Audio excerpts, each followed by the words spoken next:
Manchester United have lost 5-0 at home to Liverpool. 5-0.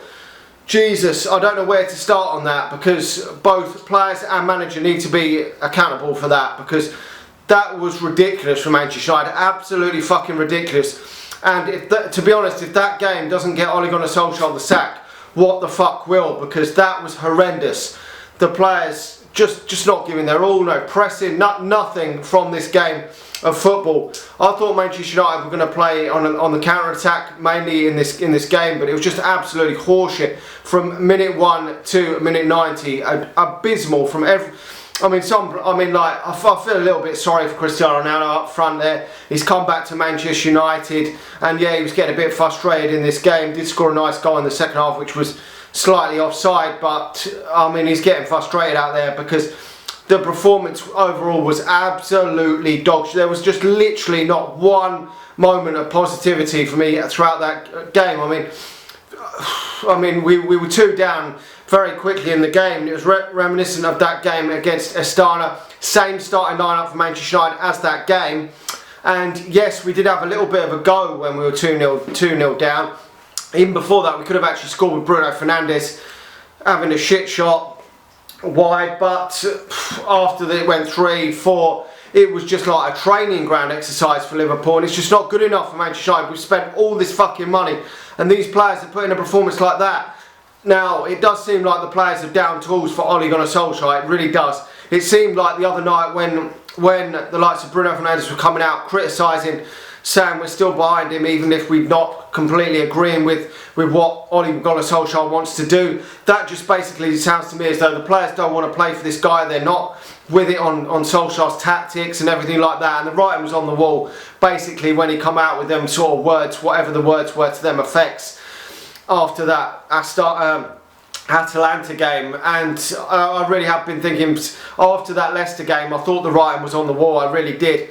And yes, we did fight back in that game against Astana, but this was the game that got Jose Mourinho the sack as Manchester United manager. And if the players are on side, they should be going out there in this game, even if they're against the manager, and putting in a fucking better performance than that. Because against Liverpool, our arch rivals, we've been slapped up that fucking easy against them. It's just an absolute joke for me. It really is an absolute fucking joke.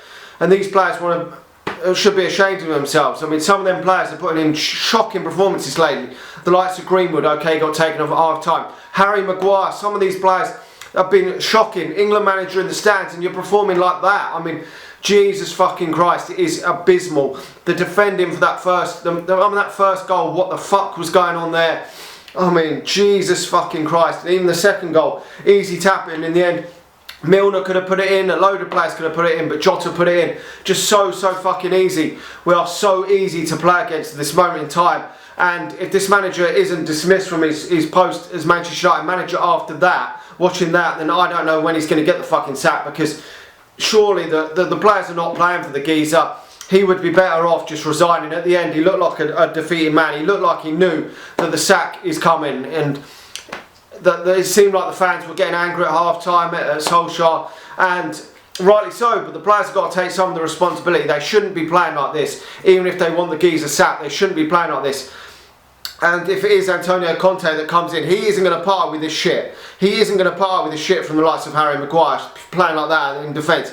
He really fucking isn't, because this is absolutely fucking abysmal. It really is. And to top it all off, it made it even matters worse when Paul Pogba got sent off for a stupid challenge which deserved a red card. Harry Maguire was a bit lucky. Was he last man when he made that foul just outside the box and all? Ronaldo booting the ball in that first half. He was a bit fortunate, got a yellow card as well. So we are ending the game with 10 men was a bit of a kick in the fucking nuts, because it's the future games that are going to be the problem with having no Paul Pogba in the Manchester United squad. But what does Jadon Sancho think of this game? That is one thing, because Jadon Sancho didn't even come off the bench today. I thought at half time he'd bring Pogba on for Fred, and he'd bring Jadon Sancho on for Greenwood. That's what I thought he was going to do. But instead he brought Pogba on for Greenwood, and Sancho didn't even come off the bench. He then brought Cavani on in the second half and took Fernandes and Rashford off and brought Diogo Dalot on.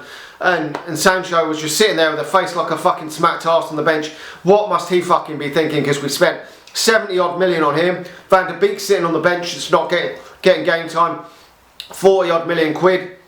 I mean, we've got Ahmad that's not even playing game time either, which, okay, has been injured, which cost about 35-40 million. That is a shit ton of money of players that aren't even affecting this squad for Manchester United, and it is a concern. Will these players get given game time under a new manager?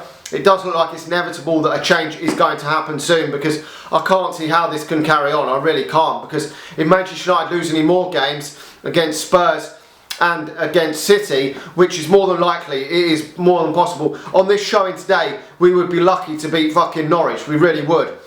So if the sacking is prolonged, we could fall further and further behind at a Champions League spot, and that would be we would be saving the season if we finished in the top 4, because we can't now win the league. Obviously, that is gone. We've got to be realistic here with the way that things have gone. We've got to change our goals up now if a new manager comes in, and save it by at least getting back into that Champions League, so that then next season the manager can build. If it is Antonio Conte, if it is Zidane, build on that and progress for next season, because this squad is way capable of going on a run and winning a decent amount of games under someone else if the players are on side and if they're playing well. We've seen it before that Solskjaer's got a tune out of these players, and they've won 9-10 games out of 11 or whatever, and they've been in really good form. So under a new manager, new coaching, new system, new tactics, this could change and Manchester United could improve, because there isn't really another standout team in and around that I think 3 of the teams at the top,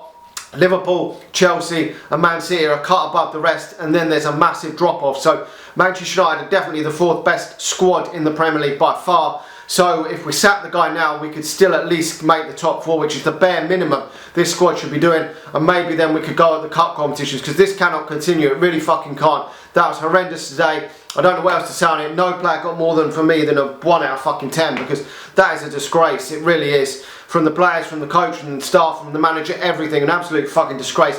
Anyway, hit the like button, smash the subscribe button, smash the share button, and I'll be back again if there is any news regarding the sacking of Ole Gunnar Solskjaer and the new manager coming in. Talk to you all again soon. See ya.